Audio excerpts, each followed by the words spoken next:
তুমি কি দেখেছো কবু রুটি কিভাবে হয়? আটার নরম তাওয়ার গরমে ফুলে ফুলে রুটি হয়, ফুলে ফুলে রুটি হয়।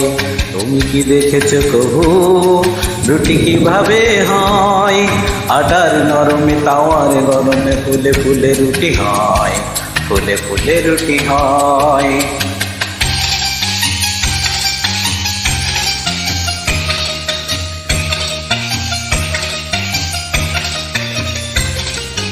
আমি তো দেখেছি কত যে রুটি পুড়ে পুড়ে হয় ছাই, বেলনের চাপে কত যে রুটি মানচিত্র হয়।